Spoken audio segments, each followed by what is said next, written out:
Screens glow, coffee cold, minds woke.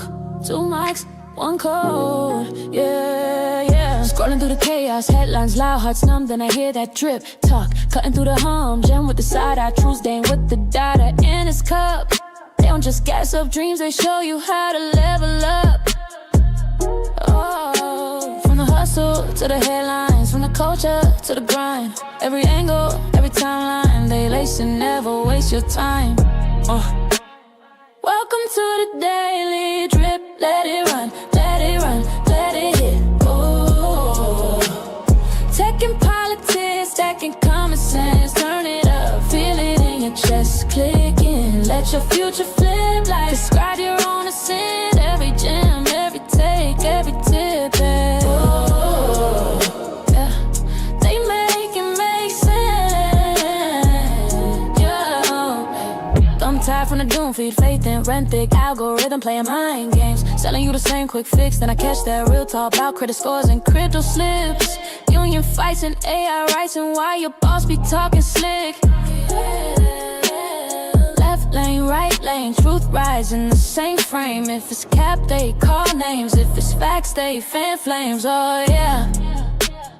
Welcome to the daily drip. Let it run, let it run, let it run, let it hit. Tech and politics, stacking common sense. Turn it up, feel it in your chest. Clicking, let your future flip like describe your own ascent. Every gem, every take, every tip. Yeah, they make it make sense. Yeah. From your psychic to your 9 to 5, from the group chat to the bottom line. There's a late night guide through the glitch and grind. If you listen close, you gon' change your life. Change your life. Welcome to the daily drip. Let it run, let it run, let it run, let it hit. Hey, tech and politics, stacking common sense. Turn it up, feel it in your chest. Clicking, let your future flip like describe your own ascent. Every gem, every take, every tip. Our daily drip, they make it make sense.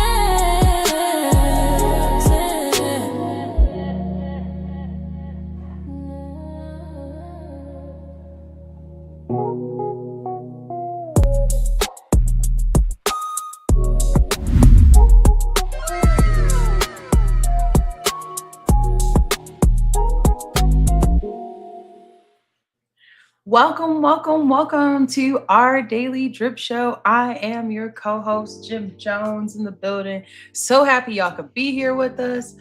If you're not subscribed, make sure you hit that subscribe button, hit that like button if you're already here. We have a great show for y'all tonight. We, as in me, Jim Jones, along with my co-host, Plain Dane. We're here to give y'all that politics, news, a little bit of that media sprinkled in. I have a background in tech and various industries, so I'm coming with that perspective. And along with me, I've been talking about him. Plain Dane, where you at, my brother? I'm right here, sis. Hey, happy Friday, everybody. It's your man, Plain Dane. Quick background. I'm specialized in risk aversions. I may call it insurance. And also have a very interesting background in being an anthropo Negro of sorts. Wow. I'm sorry, y'all. You know I suck at talking about me in that way. But yeah, I have a background in various different things. Not to mention film is becoming a big again in my life. I do a lot of work behind the lens and a lot of production, just like my man that we about to bring on as well, Cassius Pizzay, my dog. Oh, Cassius Pay. Cassius Pay is in the background. That is the producer. You will hear him chime in a few times.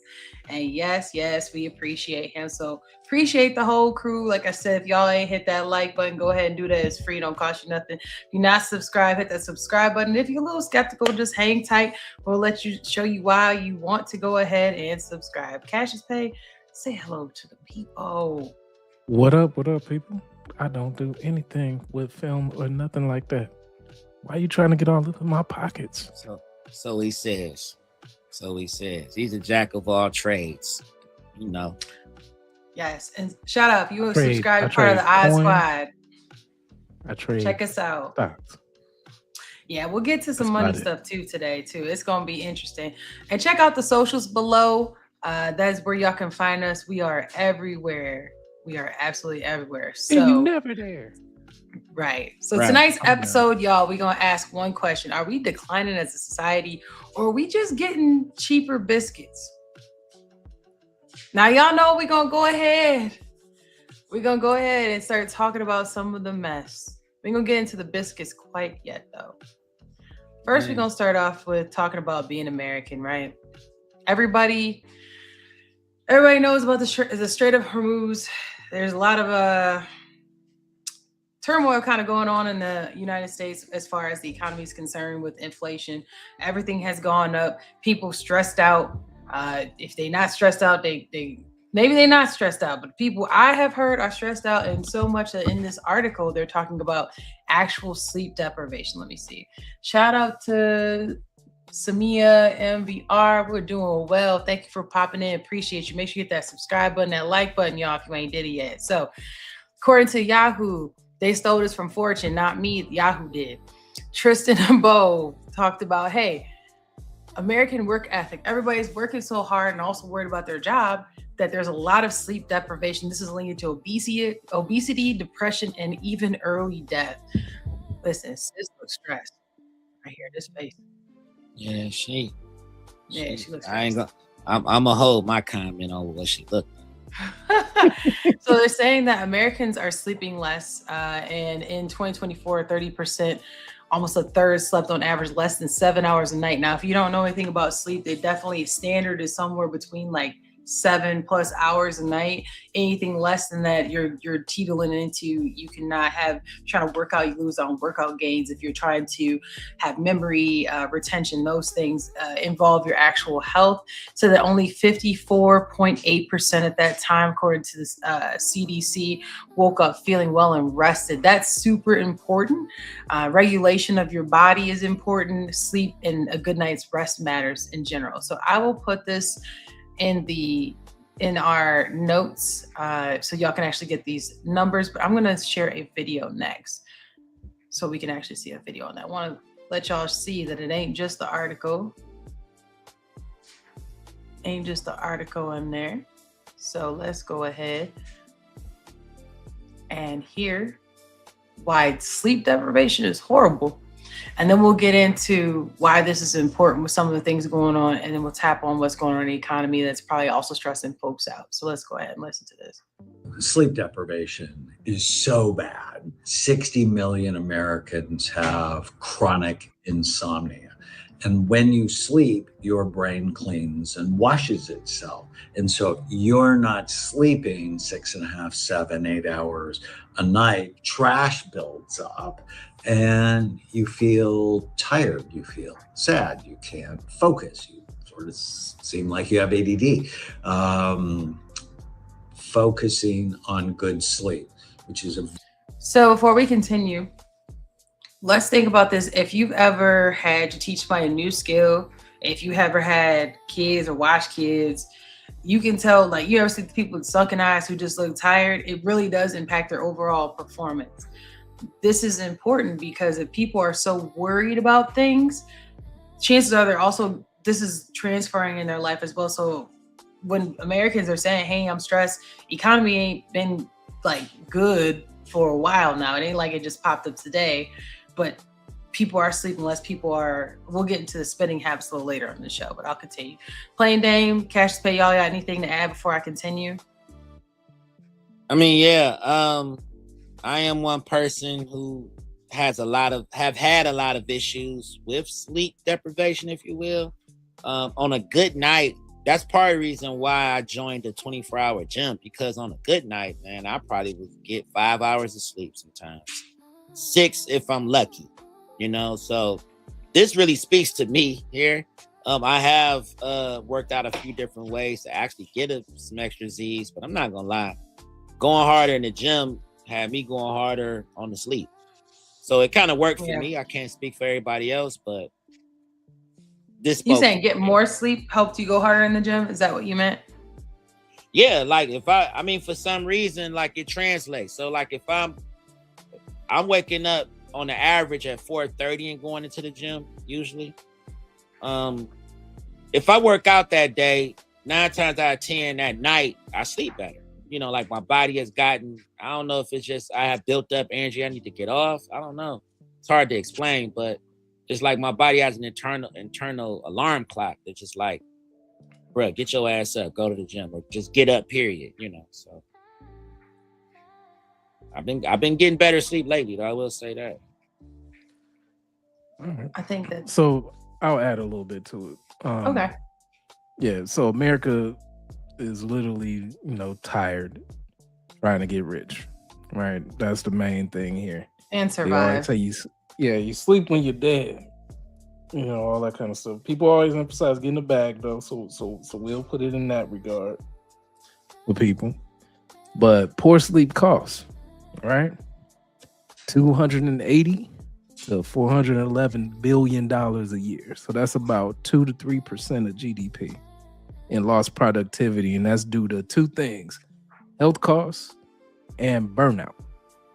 So on a personal level, sleep debt is like a 4-figure pay cut that you never see. So there are two polls that we look at. So Gallup and Rand type analysis, they put productivity as a hit roughly $1,900 to $3,100 per sleep deprived worker per year. So that's mistakes. That's you nodding off at your job. That's you getting up to get some coffee breaks, all of that. So when you do that, that's 2 to 3 extra sick days a month compared to a well-rested worker. So what we talking about there is grind culture, right?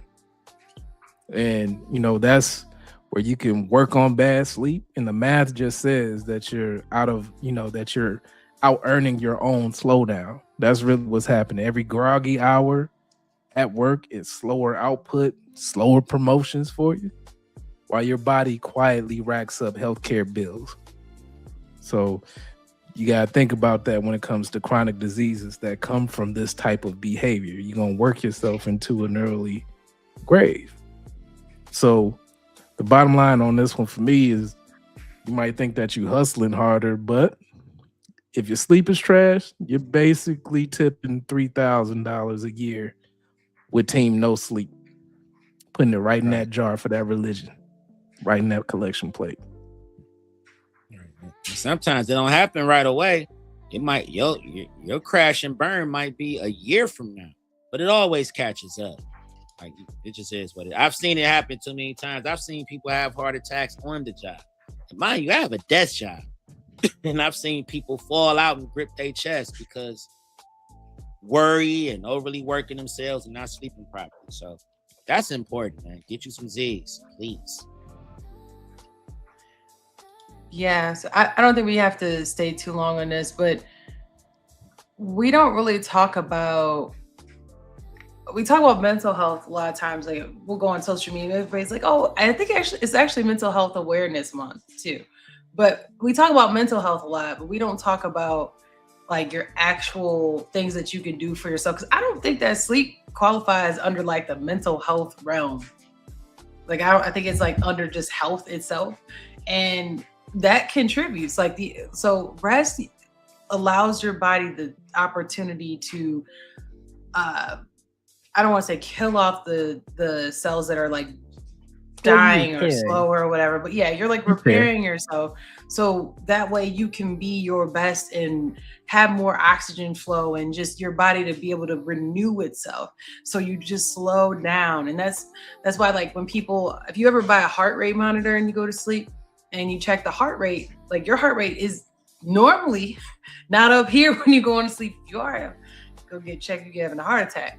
But usually it slows down dramatically when you're asleep because it's just we are not like able to physicians and do not provide medical advice. No, like I said, our personal opinion. If you go and just look it up too, like by what common heart rates are by your size, age, sex, gender, all those things, it will tell you what the baseline is, and it'll tell you what is high and what's low. And if you ever look, usually they'll tell you like when you're sleeping, people at rest right? When you're resting, it's usually lower than when you were to go, I don't know, go run normally, right? Normally. There's an anomaly for everything. But if you don't actually allow your body to go into that state, then you don't allow it a chance to actually repair and renew. So if everybody's all amped up, worried about, am I going to eat? Worried about, am I going to be able to keep paying my mortgage? Worried about if robots are going to take over. Worried about if ET's coming. Then it's going to be really hard to take breaths and actually slow down to allow yourself to relax.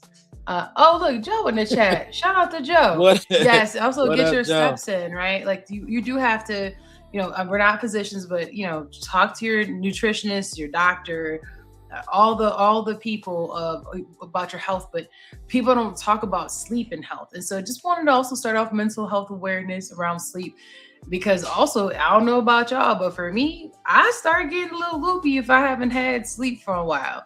Like I'm not remembering stuff. I'm really agitated. I might be anxious or even sad, and those things, for me at least, it does affect if I'm sleep deprived. And so, just wanted to bring some awareness to that. Please, y'all, it says that America is averaging 7 hours and 5 minutes of sleep, which is comparable to the other nations in that article. However, it's lower than Canada, UK, I think it said Germany in that article. So please get y'all some rest. Don't add in places that have siestas. Like, it's culturally appropriate for. Wait a minute. They got siestas and all. I thought that was a Latino, like Spain or Spanish-speaking country. Yeah, I'm looking like, what you talking about? UK, drop some drip in the comments. UK, y'all be getting naps. Because people, when I work with people in UK, well, nobody like, oh, it's nap time.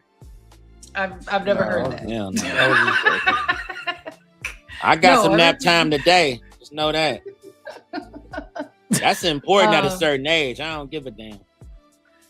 Oh, shout out! I think naps are underrated. Yeah, oh yeah, they are. That's what we do. You know what? Before we go to the next topic, adding on to your naps, I asked someone who was over 80. I said, "Girl, you look good. What you be doing? What's your secret?" She said, "You know what? I don't have a secret." I said, "So what's something you do every day that you've always done?"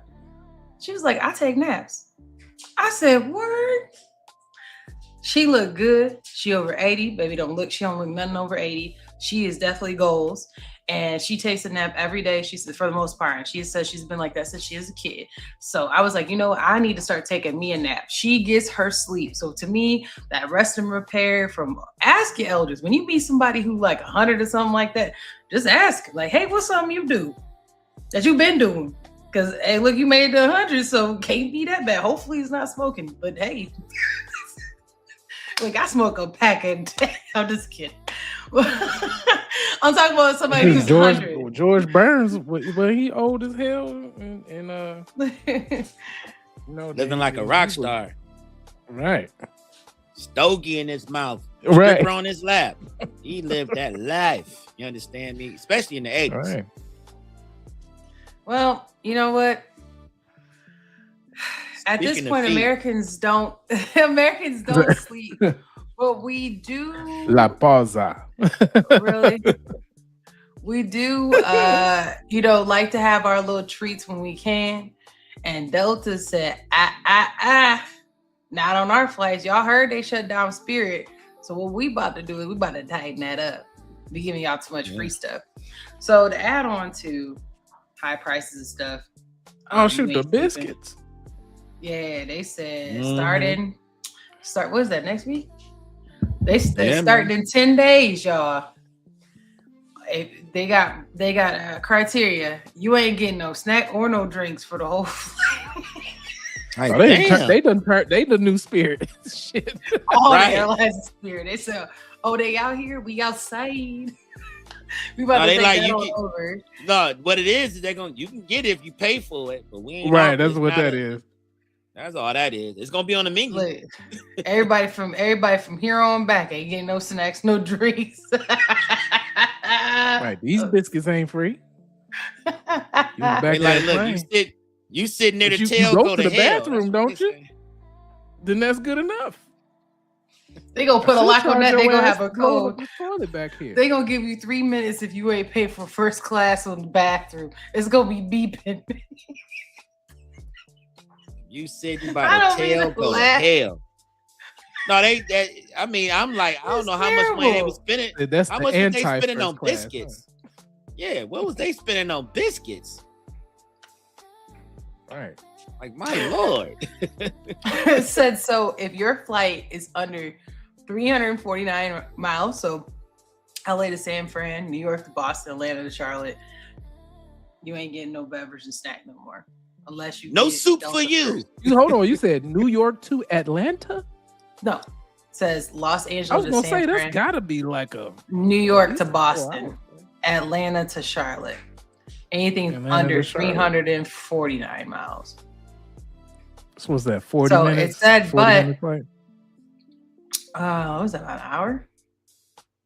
It's probably about an hour. It says that this is in 2015. They discontinued it for flights under 250 miles. So No. You It was on just this like, plane well, no very shit, long. while we at it, we might as well go ahead and talk about these efficiency gains that we doing through AI. AI said that Right.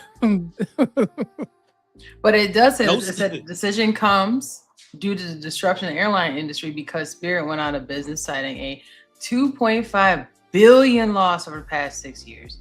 And Delta had lent support and affected customers and staff offering, some of the flights there. So they stepped in to try to help, which was nice at Delta. They said, listen, it wasn't that nice. We want to make that money back. With these biscuits.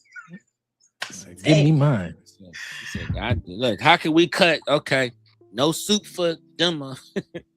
Right. No biscuits. So they claim that they said no changes to the in-flight service and that the quality remained the same. But you might want to go ahead and pack your extra snack for yourself. Right. So we got McDonald's at home. We got McDonald's at home. Hold up, you can't even bring food in there, right? No, on the plane. Get it. They treat it like movies, don't they? Or can you bring food? You can bring snacks in the bag. You can carry on. Yeah, you can bag. Yeah, in your bag, you gotta put in that little bag. You know what I mean? You gotta put in that little bag. Or stuff that's already pre-sealed, you can bring those. But you can buy stuff at the airport. This pisses me off though. It does. Okay. We're paying premium fares and getting budget treatments starting May 19th. Correct. They are making premium experiences disappear. Yes. And the main and the comfort on flights under 350 miles, that's about 9% of their daily flights when I'm looking at this. So roughly about 500 short segments a day. And so competitors still hand out at least something, right? American, they give free snacks and drinks on flights over 250 miles. And Delta ain't cheap. At all. No, it's not considered. Yeah. So United, they give free drinks on the flights plus some snacks over 300 miles. And guess what? Southwest still offers snacks. Yeah, but don't even start on Southwest. They don't even let you bring a carry-on. You gotta fight for your life, for your seat. Like, don't even start with Southwest.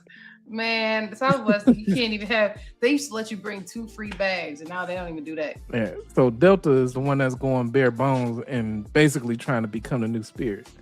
So the cookie is cheap, though, right? The signal, though, that they're sending out to us is expensive. Yeah. You're still paying baggage, seat, change fees, and the first thing to get cut is a goddamn 12-cent biscuit, not executive comp, or these junk fees. So if an airline will snatch the cookie while profits are still up, imagine what they'll do when things get rough. Oh yeah, the bag is next. No, they used to offer you the complimentary bag where you have to pay for that. That comes with your flight. I used to love Delta, man. Delta was my favorite. Yeah, train sounded real nice. Trains are nice. Like I feel it on the train. Yeah, I might I take had me to a take a train train ride. during like a crazy snowstorm to get somewhere. And that was my first train ride. It was nice. It was like floating on a Cadillac. I wasn't used to that.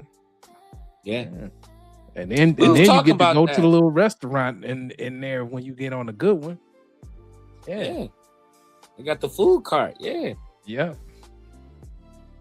It's underrated. It's an underrated experience. People don't talk about enough because of the time that's involved with getting to and fro, which I can understand that part, but shit. Might be quality transportation at this point. Trains might be making a comeback with all of what's going on. Oh, you said they're gonna start charging for babies under 2. They charge you for the car seat rental. I don't even think I think the baby's sitting in the lap, dog. I think They can, but no, people can put them on a car seat and they can have their seat too. Can? Yeah, they can. But it's free if they're like under 2 and they're in your lap. But like if you want them to have their own seat, I believe they have to have a car seat, and then you pay for a seat. So that way you don't gotta hold the baby. That's gotta be terrible trying to hold like a 2-year-old or something like that on the flight, boy. Woo, like a 4-hour flight, man. So okay, we're gonna go ahead and go to this video real quick. Let's go to the video real quick, and then we'll go to our next topic, because Good Morning America had to put their little 2 cents on their little sauce on there. Would you like a Biscoff cookie and a complimentary beverage when you please. travel? Yes, you please. may be out of luck. Delta is eliminating snack and drink service on all flights, but get this, under 350 miles. That's the important boundary right there, unless you're seated in first class. By one estimate, this will affect only about 450 flights a day. But this isn't all bad news in the announcement. Delta will seriously upgrade service for over 700 flights to full service if you're flying over 350 miles, between 350 and like 499. Of course, we've been seeing the impact of those soaring oil prices on the cost of travel. This feels like another way that passengers are getting squeezed out, with airlines raising prices. So cash is pay. People don't even mess with the That's what you're cookies talking like about. that, to be for real. Yeah. I mess with them cookies. Shit, I don't. You gotta catch me after I bought a drink if or you be two, like, and no I cookie, might get a cookie. But when they say you want a cookie and they ain't go, I'll be like, I got a cookie. Thank you very much. I'm eating. hell no. Ain't no chocolate chips. I paid in for that this. thing. I paid for this flight. I'm taking that biscuit, baby. That's The my Biscoff, biscuit. whatever it is. Biscoff. Yes, I paid that ticket. It's mine.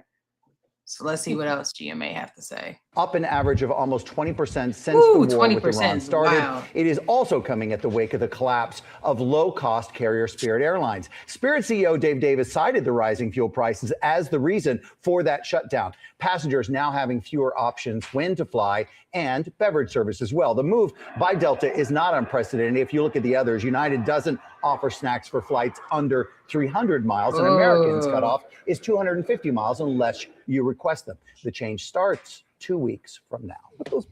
So that's the other airlines. That's the real tea right there. They too have dabbled in the reduction. It ain't just them. Y'all still drip in the comments. Y'all still flying? Y'all mad about it? What y'all about to do with it?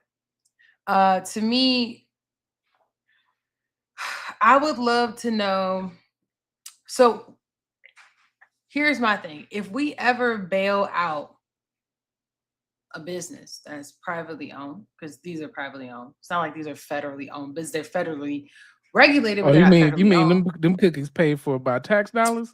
Then give me mine, bitch. No. I'm saying they're federally regulated, but they're not federally owned. Oh, okay. And so what I'm saying is, if they get a bailout, I need mine. That's where I'm going with it.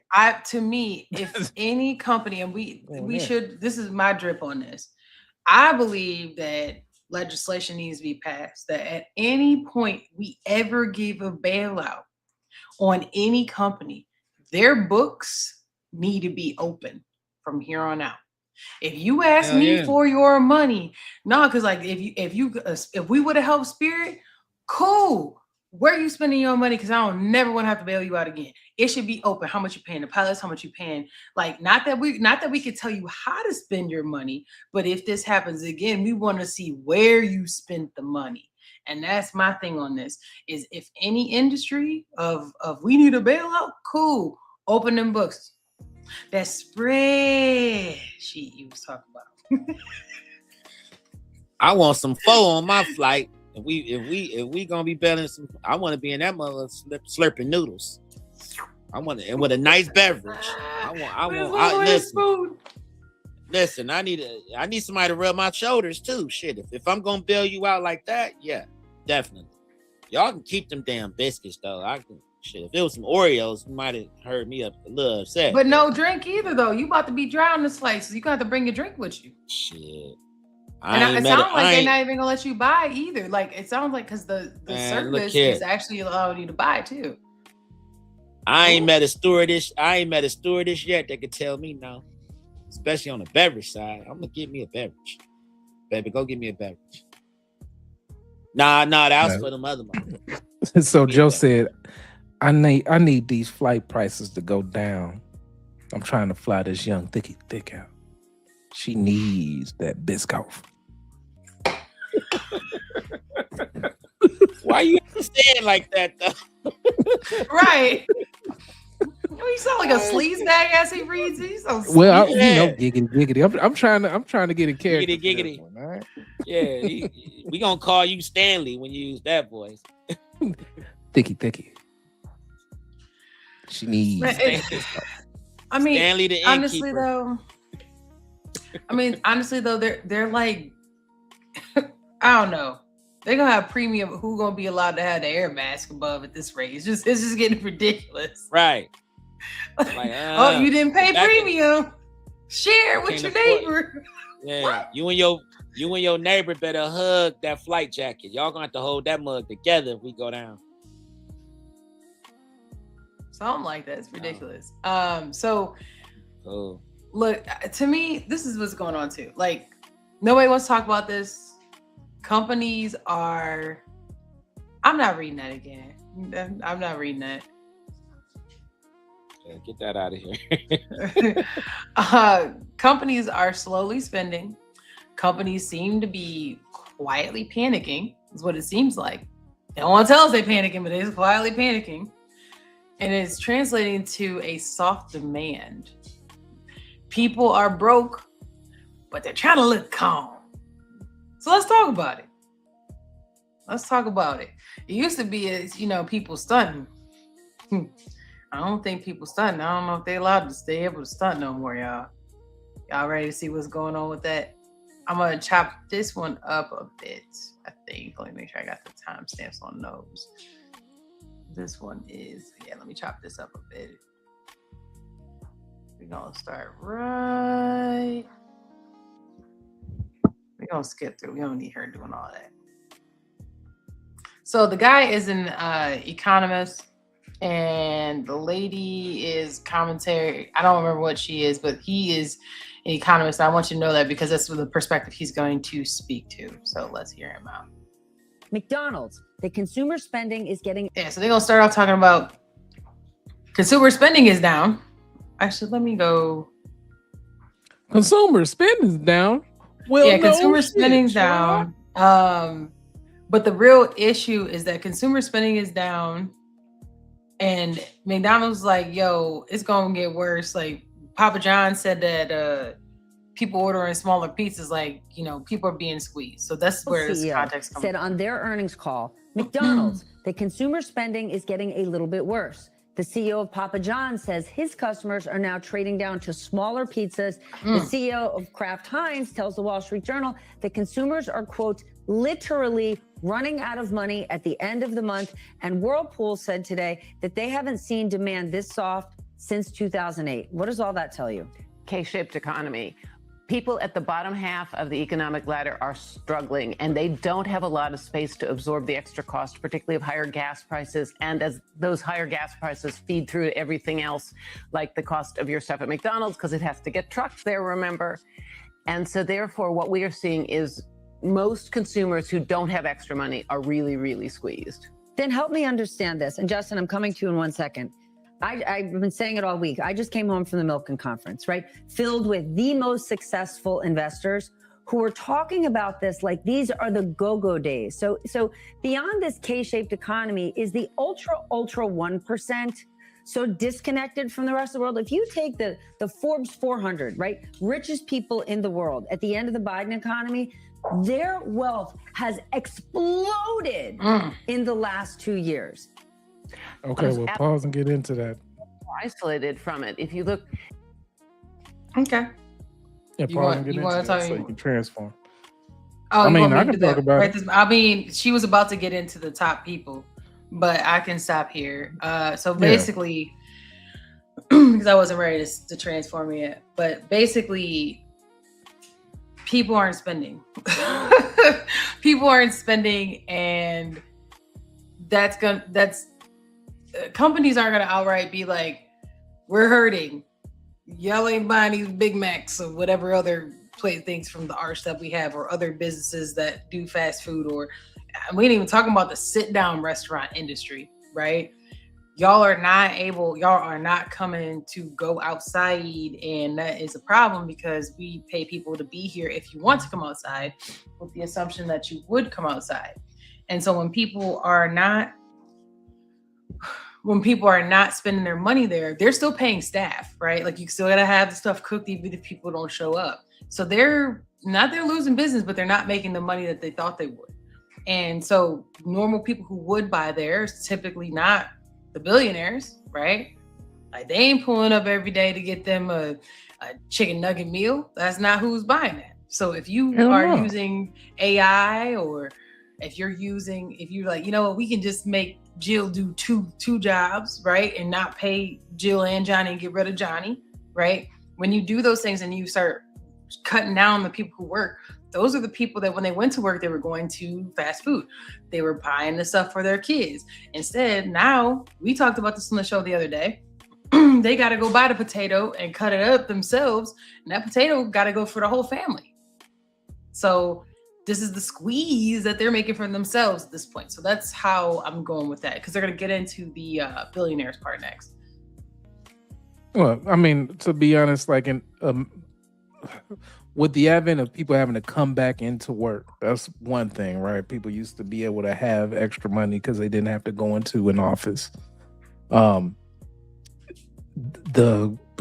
gas price damn near, doubling on some people, going from around $2 to $4 is a hard pill to swallow, especially for people who got trucks. When I walked past, well, technically I walked past the pump.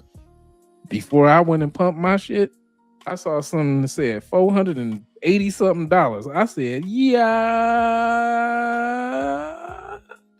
must have been a RV or something that had that kind of price tag attached to it. Gotta be. Yeah, because I was just like, goodness, 400 something, or it had to be diesel. I just did. I was like, what the hell they put on these trucks? I mean, if you have a diesel truck, if you got a diesel truck, maybe. Because diesel was what, $6-7 a gallon? Yeah, it had to be an F-650 or something. Pastor Troy was mad coming up. He said,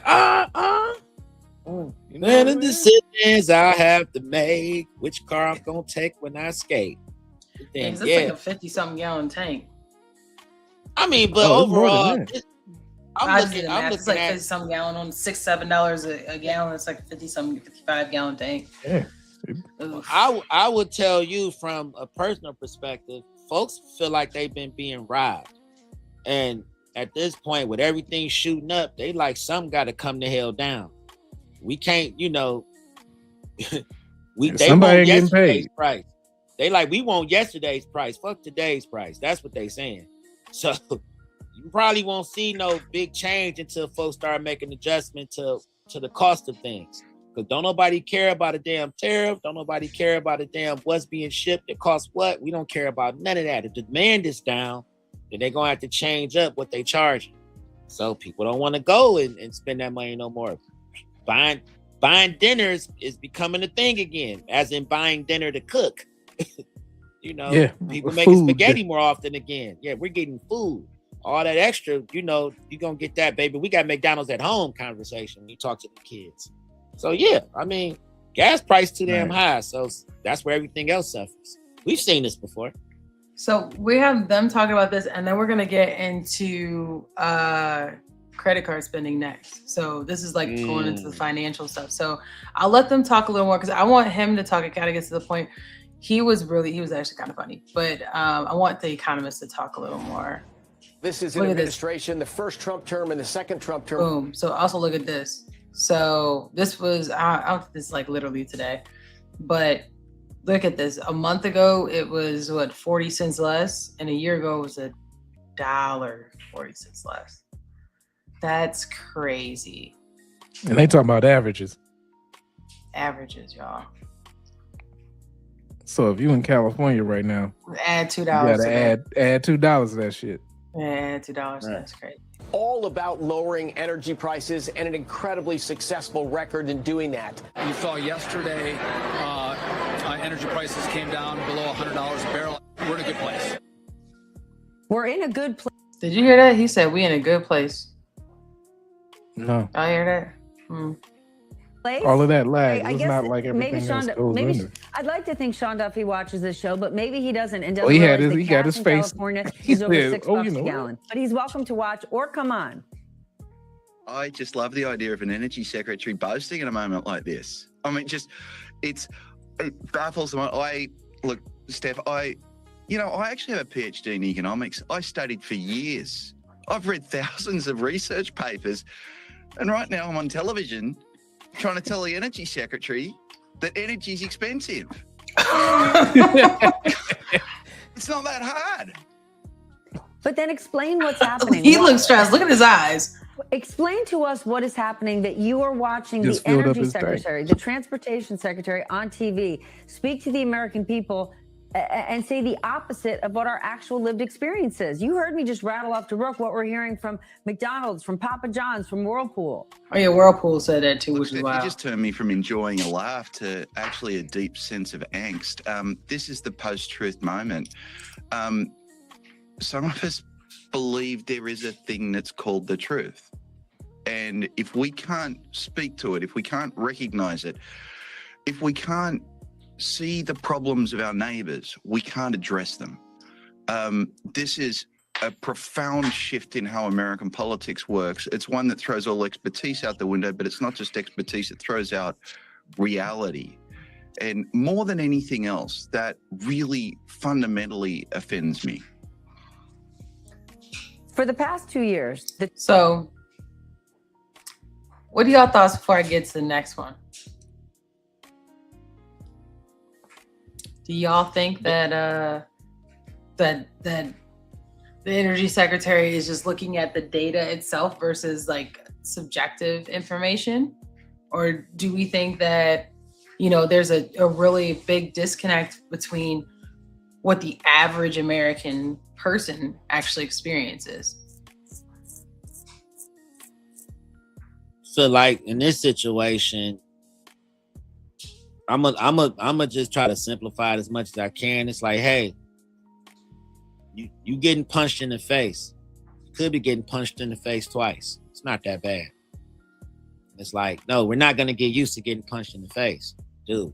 Well, I could have punched you in the junk. I was was punching you in the junk though. You know Yeah, what I mean? we could kick you in the balls, but we just punching you in the face. I just feel like they're doing what they've always done. They're trying to normalize pricing. They want you to get used to it so they can say, hey, it's not that bad. We're actually doing okay. If we drop it 50 cents and keep it there, look at the improvement. Like, no, we over that. Like, y'all gonna stop robbing us. Stop robbing us. And on top of that, I still feel like we paying for the gas that's already been purchased. I still feel like that. I don't this feel ain't like even Hormuz gas. yeah, this ain't a straight up Hormuz gas. This is gas that That's that Detroit Yeah, gas right up the street. Ahmad and them. My Pistons cousin that just shit. pulled Y'all that out been and bought- refined it. Y'all been bought that gas. Y'all doing the same thing that street pharmacists have done. The price of the brick is up because it's a shortage, or at least we giving the appearance of a shortage. You're not about to get me used to the grape at the pump. You're just not about to, and that's just it. Like it was a year ago. gas was $3 and some change. And oh yeah, that wasn't that. No, it's still high, dude. It's still high. Drop that ish down to at least $2 and some change, and then we got something to talk about. And that's what's happening. Everyone's waking up to the robbery. It's robbery at this point. I was just talking to, like, in my lifetime, I've seen gas at 99 cents a gallon. Yeah. In my lifetime, I've seen a 99 cents, $1.06. I remember when it broke $1 and people was all upset. I can't believe gas $1 a gallon. It's like, I bet you wish it was $1 a gallon now. Right. And what they do, they got you used to getting elbowed in the chest at that point. They kept hitting you with this. It ain't that bad. You just getting elbowed a little bit. Now it's like, damn, I'm used to my chest and got a little stronger. Now I'm okay with that. Okay, well, embrace your face because we about to punch that motherfucker next. It come to $3. Like, come on, y'all. We not about to get used to this no more. So that came back when when Bush was in and gas was at past $4 a gallon back then. Yeah. So it's all corporate greed at this point. Well, and I honestly feel like people are driving less because you got hybrid work schedules. You the demand has demanding it at work too. They like, you make us come in 5 days like that, legit. Like every time I quit. So you about to be working this bragging. A lot of my people.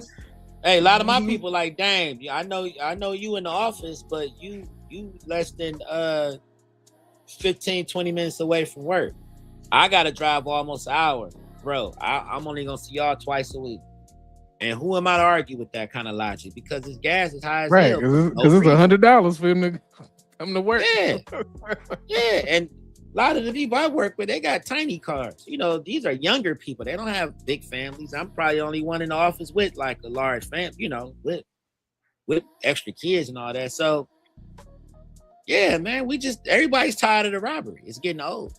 Well, let's take a look at that. Since you saying everybody tired, are they though? Because you gotta take a look at this. Take a look at this, y'all. Tonight, the Trump administration is celebrating a potentially alarming trend, claiming it's a sign of consumer confidence. Trump's top economic advisor says the American consumer is, quote, really firing on all cylinders for this puzzling reason. I had the head of one of the big 5 banks in my office yesterday going through the credit card data. And just as Secretary Bessent said, credit card spending is through the roof. They're spending more on gasoline, but they're spending more on everything else, too. Today, Kevin Hassett credited Trump's no tax on tips, overtime, and Social Security policies for people putting using their credit cards for normal more everyday money items in Americans' huh? pockets. That's Notably absent from that list, Trump's tariffs, which are said to have cost the. So I need you to check go back. check back with me in the fall. So when this quarter I want you to look at how he looked. I'm gonna put the sound off. Look at how he looking while he's saying it's puzzling. Everybody's spending money on credit cards. It's really rallying. Like Brain from Pinky and Brain. But my thing is like, look how happy he is to basically, say, all these folks are struggling, right? I got my glasses on, so y'all already know how it is.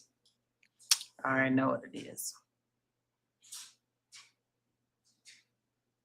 It's about to get real jazzy around here. Don't talk me with your bougie glasses that you got on. Yeah.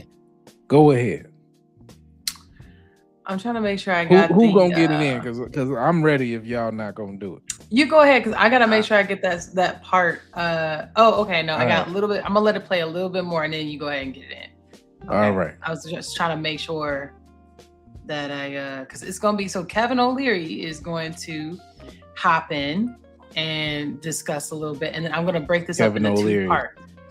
Yeah, I'm gonna break this up in 2 parts. Take it and subscribe it to people. I don't want to own a damn thing.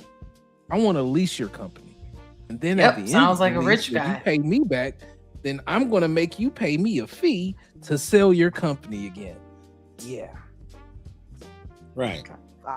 Economic people who can make a good case for why people spending themselves into debt is a good thing for the economy, sure. But for actual American pocketbooks, when you are spending yourself on credit cards, it's usually a sign that things are not going well with your cash flow. Distress. It's very interesting what's happening because I was listening to the Disney call, the earnings call, which is such a great index for consumers. Think about families going to theme parks, buying gasoline, buying stuff. So the Disney, pause it there this is for a me new really CEO, quick. it's his first call, was asked right out of the gate. Okay, go ahead. Because I saw for the first time in my whole ass life a commercial for Disney where it had no damn kids in it. It was a bunch of weirdo dudes and people, because it was some non-binariness going on. They were Hogwartsing it up and shit. First of all, And they were I know kicking come it. on this live stream and say that. Like, I I'm know just you ain't saying, come on there's a this bunch live of stream and say Hogwartsing that. it up. Like Oh my they gosh. was kicking it. Like fuck the kids is really what I was mean, going on. have you not in that heard about commercial. Disney I World? meant- Have you not heard about Disney World? Disney World has a whole Harry Potter scene, and Move these little kids out the way. These I've little literally MFs need to move. I've literally been there. I went there with my parents a few years ago, like maybe like a year or two after it opened. And yeah, like that's maybe a because year Joe or two was in after it there. opened. I know Joe was with that green, was the green kicking beer? little Is that what kids they in the drink? face. Get out, move. Joe, I'm in what's the that front. green beer they be drinking? I Because got I've the seen pads, little bitch. Yeah, Joe, what's that green? I Stiff think they have arming like a kid. green. So Disney World, Exodus Vector or whatever the hell it is. Spectrum Exodus Aurum. Vector. Get expectedly sort of, but Disney World has a Hogwarts, like a whole Harry Potter themed area, and I've actually been to it. It really wasn't a lot of little kids. You even have height requirements and weight requirements to be on the rides. Like you have to be of a certain size. Like Are it you was tight. 18? Honestly, Get the hell off the ride. kind of, because look, it wasn't no Are you little kids in 21? there. No, because this is a Hogwarts bar. Get the hell out. They did, but they did have a bar. They have like it's like called a something beer. I can't remember what it's called, but they do have like it's a specific beer that they have. But on the ride, for example, like I got on the ride and He said butter beer and pumpkin ale. So there heard. you go. Joe Right. know what he's talking about. But yeah, Right, that's butter beer. because he had the VIP pass and he had a broom and shit that he was in going that. He around was in playing. that commercial you Was talking it about. Quidditch? Quidditch. He was in the You already know commercial. I ain't on this shit. I can't do it. I can't do So it. Exodus the reason Vector. Like I said, the reason why it's gonna make sense that they market to them is, like I said, that Hogwarts and that Harry Potter world is not even geared towards kids, no way. So I'm not surprised. Like I said, it was a size and weight requirement. It pretty much, if I had to put a size, you have to be probably between the age of like maybe 9, 10 to Look, you got to keep it real, your right? 20s. Hogwarts and all that, like it ain't geared towards them because that everybody 40 years old that was reading them books and watching them damn movies. That they want They're you to live your remaking it. dreams, not if you They're can remaking afford it with some younger kids, and the Sirius Black is black. So the black magic dark arts dude is a black dude. It's a whole thing around that. But anyways, I'm That's gonna not make surprised. everybody mad. It's like They were making mad. making Blur. That's the black. They Thor. are mad. I actually You saw know a that? comedy sketch that was funny as hell about it. But yeah, people are mad about it. They are mad that he's black.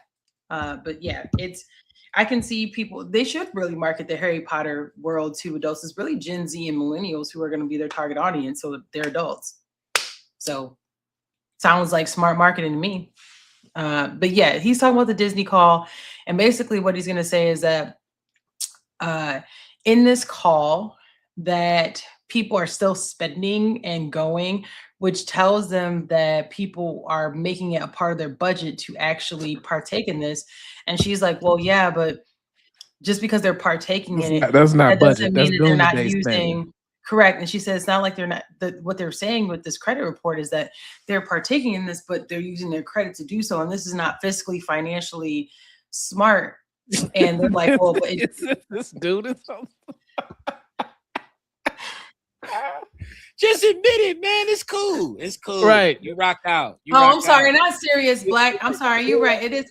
I mixed it up because I said the dark arts professor and Sirius Black. Sirius Black was the guy who was in. You're thinking of Professor Snape. So I've heard. Like, man, Sirius Black was the dude who was in The Prisoner of Azkaban, I think. But anyways, you're right. You're right. The Professor Snape. So he's the dark arts professor is the black dude now. Sorry, Joe. His neighbor mentioned. You about to mess with me. Right? The mailman said. You ready to stir up over some Harry Potter? And you are, bro. You are. He ready to stir up on me. I'm sorry. I'm a Trekkie. I like Star Wars. Hey man, we all geeks in our own right, man. I don't care. But Joe was geek. He got an 802. He like Harry Potter. He like feet, ladies.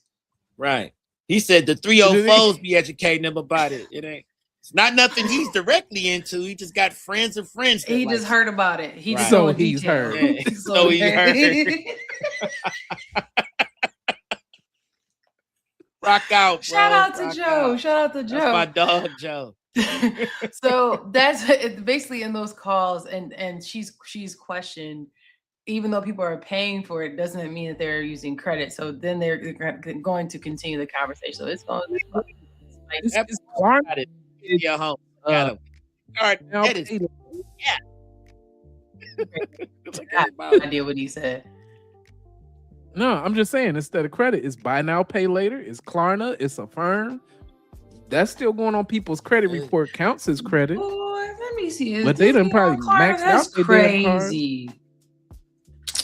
That is actually wild. If this is on Klarna, and I'm gonna check that in the background if that's doing it. That's wild. All right, I'm gonna play this. Heavy, I think Kevin said something that I think is a good point, and that has to do with confidence. People have some confidence about what's going on in the future. There were two numbers that came out this week that I think illustrate that. One is the ADP hiring report. They forecast 109,000 jobs added. The other thing was that the U.S. hiring rate jumped to 3.5% in March, which is a 22-month high, and we're still sort of in a what do they call low hire, low fire? So sort of a muted turnover in the labor market. So I think there are jobs being added. People aren't worried about necessarily losing their jobs. So I think what Kevin was maybe, I don't want to put words in your mouth, but there is a little bit of confidence among the American workforce about, hey, my job is okay and I feel good about the future. Can I ask you both just a question? This is just a literal question. I'm kind of taking Abby's role, I guess. But how do you say that we are not necessarily losing jobs and their confidence in the job market, but yet talk about the bolstering of AI? Because a lot. Yeah, so that's what before he answers this, Kevin O'Leary said that by people being willing to spend, the hypothesis is that they believe that the economy will swing back in their favor. And so they all kind of looked at them like, what? But he's saying that if you wouldn't spend money, that you don't think that you're going to be able to go get the money. That's his hypothesis, is that people are optimistic about being able to make that money back to pay back stuff. You're going to spend money on an experience because you don't know if you're ever going to be able to get there again, and they can't take the experience from you. You can't repo that. I already Hogwarts myself. You can't unexpectro vitro me. You know what I'm saying? That's what I'm saying. That's what they're getting. Expectro in vitro. Get a go back. You know what I'm saying? Go back to the years of 98 and 99 when everybody thought that the world was going in the year 2000, and see how they were spending money at that time. It's the same rewind of it all.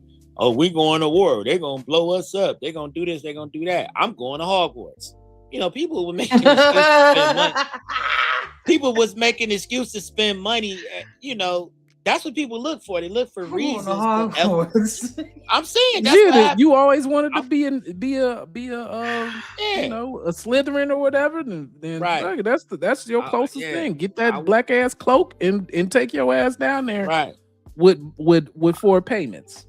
I'm gonna take this blue wig off, and I'm gonna put on a black one, and I'm gonna be Harry Potter for 4 hours, because that's something I've always wanted to do as a kid. People are, man, that's what happens, man. Whenever folks get worried, folks get too stressed out, they turn into little kids. I see it all the time. There's people that you see that's about to get that be about to get fired at their jobs for some reason. They want to start shopping a lot, just kicking it and doing shit because they done the I don't care button that got pressed. And that's really all it is. And I guess it's an exciting time for people to be consumers because it's kind of like, okay, I compare it to girls who go to college and get bussed down by 16 guys. Same situation. Well, I'm in college. So you've I'm gonna have this heard. Experience. Yeah. So I've seen. Yeah, it's the same. To me, it's the same deal. Like, hell no. That's what's going on. You know, I'm just gonna I'm gonna have this experience because I don't know if I'm ever gonna be able to do this again to where it's okay. You know what I mean? Baby, you got coochie. You can do that again if you want to. That's crazy work. You gonna do it 16 times in a week? It ain't like but the thing is, it ain't like that's a crazy philosophy. But look, you can do it only once why would you transfer. Why would you do it the first time? But all right. But am I still gonna have this coochie with this kind of grippage on it? I don't know. Once I get married and have these babies, it's gonna be a different world. Bust them down, BED? BED? Yeah, you know. Bed you? What's this? This is the sister school to ICDC college. Ooh, that's a good one. Bed you.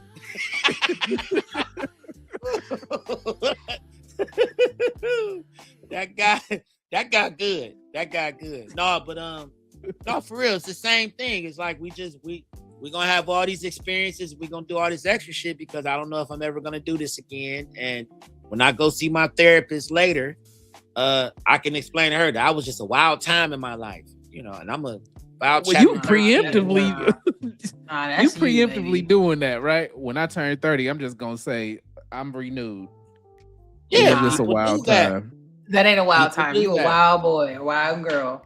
That ain't a wild time. That's who you are. And then when you get divorced, you gonna have a wild time again. And you know, and then you got all these. Right. All I these was just in a people dark with place. these sensitivities. Literally. Yeah, all these people with these sensitivities to things, and you know, I just have a sensitivity to stress, and you know, I talked about this with my therapist. That's why I went to Hogwarts. Jesus is crazy. And I had a vendor at Hogwarts. I grew up in the ale house, and I didn't know who in spectro in vitro'd me. I don't know who the father is. I didn't give myself 12 credit cards. You applied, motherfucker. What do you mean? Well, they didn't have to say yes every time. Like, shut up. I watch people do it. People make excuses to just become children when shit get hard. That's all it is. Nobody wants to cut back. That's a good one because they're about to continue this financial conversation, and we'll get into our next topic. Let's go ahead. Let's keep it moving. I still want to talk about that we're credit cards. talking about. We still are. Hold on. Let them finish so I can be done with the video.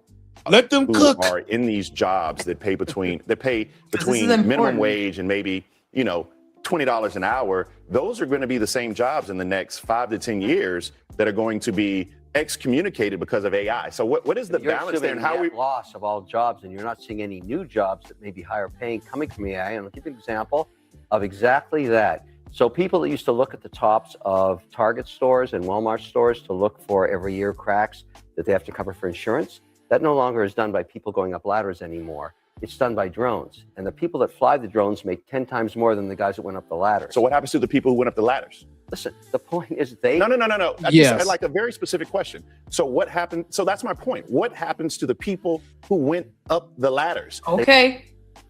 Y'all ready for this? What do y'all think he gonna say? He gonna say they're flying the drones. He gonna say that. But the thing is that the people who are flying the drones, they're going to get replaced by AI because you're going to be able to dispatch where the drones are going because they're just going to be flying around in airspace. And they're going to be taking pictures of everything anyway. And just so happen to buy the data to show my roof that has the cracks in it. Right. I'll take you a step even earlier than that. I'm gonna let him answer, and then I'm gonna say what I gotta say. Because this, if I were this dude, if I was the dude about to on be the some left, dumb rich man shit that he about to say. They learned how to fly drones. That's what happened. No shit. You didn't even watch this. This is funny. Woo. Okay. to them. But They we're know not the route. investing in that. They start making a lot more money. I mean, the point is, you make the assumption there's no mobility, that people are stuck in something they're doing when they're 28 or 38 years old. They're not stupid. They learn how to do new things. They're accommodating them. I'll tell you one other thing. I interviewed a CEO. So, riddle me this. If you were somebody who got on a ladder, right, and inspected something, you magically gonna know how to use something in a technology space? Hell no, you a roofer. Number or whatever? two. Your fingers don't fucking have the dexterity in order to even move a remote control like that. But number two, chances you can't are even use you a don't have. cell phone. But number two, chances are you also need a special certification to be a drone driver, right? Yes. He's talking about. Yes. So what I'm saying is like, so you saying it's a transferable skill? No, because that would mean that they have You said lead time. transfer your ass and retool. Correct. Yeah. It's gonna transfer your grandson to sit his butt in there to do this, but you, sir, you ain't doing this. Your grandson might be able to go get a certification to do this. Oh, but grandson got T-6 months. The rate of scale that right, is and then happening, that's these the next things step is take all I was place gonna, faster. yeah. Because it'll just map it. Any of y'all got one of them little robots in your house? Y'all got them robots in your house? Because you know what, the first time you run the robot in your house, you might have to go and clean up after the robot, right? Because it don't know what's in your house. But then model 2.0 comes out. Now robot kind of can remember where things are in your house. Then model 3.0 comes out. Now it gets the blueprint from model 2.0. Model 4.0 comes in your house and it's mopping, sweeping, doing the carpet, going upstairs. It's It's coming in here dusting. It know where stuff is on the walls. Model 5.0 is cleaning your entire house. Oh, so now we talking about 3D. Rosie from the Jetsons. All I'm and saying, shit. is, I'm saying it's got 360 view because it's learned from that model. So what going back to what you piggyback on what y'all saying is, if you think about it, you are model 0. You are model 0. They're model 1. Model 6 complimenting you and telling you you don't need that motherfucker. You can do Model it on 6 your your own. girlfriend. That's your wife, your husband. And I don't want to talk about Model 12. That motherfucker cook. That's Terminator. What you talking about? Model 12 is Terminator. Okay. Look, know how to disperse KY and some more shit. Like it's advanced beyond what it was originally purchased for. You like, wait a minute, why is Model 12 running bad water? We knew you were stressed. Like, what the fuck? You go get your in that water though. Right. Look, now you got the movie rubbed. Her. Y'all seen that movie Her? Dude fell in love with the AI girlfriend. Yeah, we talked about that a little bit. Yeah, we talked about it here, I think. Yeah. Model Now- 7 now got we- feet. I can't stand you, Joe. You and this I was feet, waiting. boy. I was but I waiting. mean, there's My man was on time. Yeah. But let's move it back to the credit card part with this demand that we talking about, since he getting into that spot. They about to So get into Walt- that next too. So if you want to do that, then Okay. I'll finish playing his part. All right. Go ahead and finish You go it ahead. up. You go ahead. No, you go ahead and do your part. I'm saying I'll finish with them Thank you. after you talk. Yep. Wall Street calls this moderate growth when we talking about this credit card, quote unquote, soft demand. That equals hard debt for you, right? So the statement that it really means is, I'm cooked. That's what it really means. Because TransUnion expects U.S. credit card balances to hit $1.18 trillion by the end of this year. And that's up from 1.16 trillion in 2025. On top of the huge spikes that already happened back in 2022 and 2023. Remember that? And everybody was already getting that at the close of the pandemic. So the growth is happening, but it's happening at long, sharp rates. Think about your credit cards. I had to walk my grandma through credit cards because she got a damn 820 something credit score, and her shit was high. She was like, I can't understand why I got my. I was like, Grandma, stop using your credit cards. Stop. Just pay them off. I don't want to do it. Well, you're gonna do that. Otherwise, you're gonna be paying 24%. 24%. Yeah. And that's a good credit card these days. 24%. Right. Because APRs are now in the mid-20s. That's for good credit. And the polls show that people with $10,000 plus in credit card debt are a growing chunk of households, because a lot of people can't even afford to get a $10,000 credit card to get in $10,000 worth of credit card debt in the first place. So that's putting us in a new class of people that are having this type of issue, and they can't keep up. So inflation, it keeps forcing basic expenses into the plastic, if you get what I'm saying. So the financial sector, of course, loves this. It's called resilience because the future paycheck is already pledged to them. You get what I'm saying? So lenders are bragging about disciplined underwriting. And these are just people that care about their credit for now until they turn into a riskier borrower.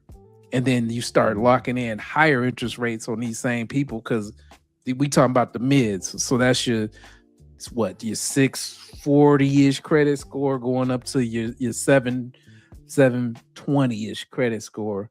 That's that spot where you can get some shit, but you probably shouldn't really be getting some shit. And then that just takes me to the bottom line right here. They cheer about consumer strength, especially on here CNN and CNBC. What they really mean is this: you're still swiping that 24 to 34% credit card instead of saying no. Yeah. No. Just say no. Like your grandpa did. Grandpa said, if I can't buy that motherfucker outright, I ain't gonna get that shit. I don't need it. I got cash. If I can't buy it, I don't want it. There you go. But this new group is old enough to know better, young enough to not give a fuck. Exactly. I paid my finger hut off maybe 8 years ago. Yep. We all was in that finger hut boat.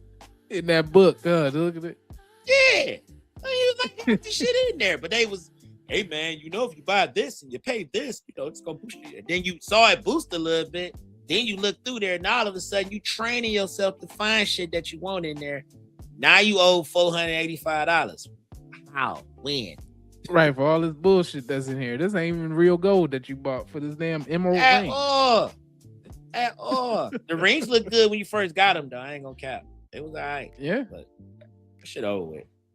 That the baccarat outer piece. Yeah, ordering Christmas chess pieces and shit, and it's February. Like, what am I doing? Like, what am I doing? Like, for real. Why do I need a Coca-Cola chess set now? It's February, but it was on sale, Well, let's hear about CEO conversation, then we'll get to our next topic. We'll finish this out. Actually, on my radio show today, who is head of this company, they make semiconductors. And because of the AI, you asked about AI, because of the boom, they're now currently building an advanced manufacturing plant in Greenville, North Carolina, that will add between 400 and 600 jobs in an advanced manufacturing setting. These people make a ton of money. The only reason they're building it is because they are the backbone that goes into NVIDIA. And so when you look at the interplay across AI, you can see there is manufacturing being added in a place like North Carolina. People are going to make a ton of money. It's only because of the AI. So I think all of that. All right, pause it right there. Relevant. But I also think just getting back to where America. Because the pushback on that. The pushback on that is going to be, they're going to say, we don't have enough skilled U.S. workers. So now, what do we got to get? H-1Bs in order to come in and fill these damn jobs. It's forcing the American people to compete in a space where you can't compete against somebody from the third world. You just can't. Now we're talking about dollars and cents. First of all, they take a lot less money. Unfortunately, they also are beholden to a country because they're gonna hold a green card over their head. Right? We'll sponsor you in about a dozen years, but until then, bitch, you work for me. And if you ever try to leave me, you'll never be nothing at all. You'll never be nothing at all. Right? So that's how they doing people. Danny Glover style. Till you do right by me, everything you think about is gonna fail. Exactly. Sad Or you shit. can always go Sad home, shit. right? Yeah. Like, I guess I work this 18 for the 8. And I'm talking about hour days. Right. That's what it is. Now customer service is suffering because folks can't understand folks. I mean, that's what AI is for, right? Ain't that AI that's over there? Assholes involved. That's all. AI. Yeah, because people going up to these spaces and ordering, they want to order nuggets from a tablet, and you end up getting 250 nuggets when you wanted 2. Automation. Why is my bill $3,000? You ordered 300 nuggets. I ordered the 3-piece nugget. Or 3 orders of nuggets for me and the kids. Who the hell eating all this? And why did y'all get that done so fast? What are y'all doing back there? Exactly. Wait a minute. Is this all chicken? I feel like it's some earthworm in this shit. Trading out meat. So I wanted to end on that because it'll segue into our final piece of the people's briefing. The master investor, y'all know I like the master investor. He talks about a lot of good stuff, but just a little drip on kind of where things are going. It was interesting how Kevin was like, "Oh, they'll just go drive the drone." Oh, okay. So let's hear about this global conference, what they got to say about where things are going. 4 things. I actually believe a new asset class will be buying futures of compute. We just don't have enough compute power right now. So in the comments, people brought up You quite sound a like few. buying some token shit. This is NFTs.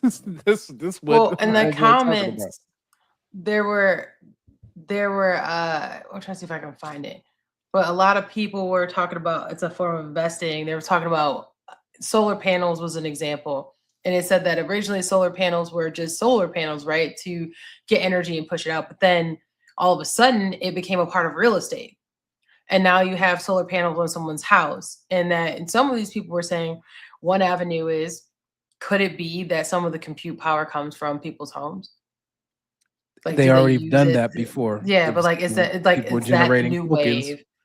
for Bitcoin until people started mining Bitcoin in big ass factories.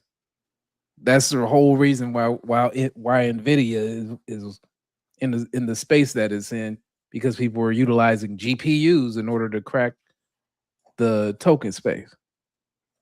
More GPUs you have, the more tokens you're able to create, or you have a higher chance of creating. Yeah, like, home data centers. They were saying, look at the partnerships that Nvidia has going on. In the previous video, before we move on, we'll drop some drip and then move on.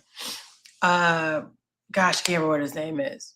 But the guy on CNN who was last talking, he said he talked to CEOs, and one of the CEOs he talked to is over a place in North Carolina, I believe, and he said that they are creating 400 to 600 jobs for the compute power for Nvidia, for the chips. I'm like, oh, they're gonna make 400, 600 jobs. 400, 600 jobs for how long? And what is the long-term goal of that? And so my drip on this is that we're gonna get sold a lot of, hey, we got 400 more jobs coming. We got them jobs for you. Who you got these jobs for? How long do you have these jobs for? And finally, for us as people, if they're going to use humans to make the blueprint for this stuff, it sounds like we probably should start getting some legislation on some type of royalties, residuals for the work that you've done. If they're going to replace you, you still going to pay for replacing me. I'm not sure how feasible that is, but it sure sounds like a good idea to me. Well, I I'm mean, there's mapping going it to be for you. some I'm type of mapping it for you protection every there. time it go through, and you go through the route I map for you. I should get paid for that. Since you're not gonna let me do it, pay me for my time for mapping it. No different than I put a little on a song, There are people right? that's training AI right now. I mean, so I mean, it And they could should be I'm saying they should a, be getting a royalties. royalty That should be for training the yes, AI. yes. Same thing as if you put a little on a song sound. That's yours, right? That's your sound. So why is that any different?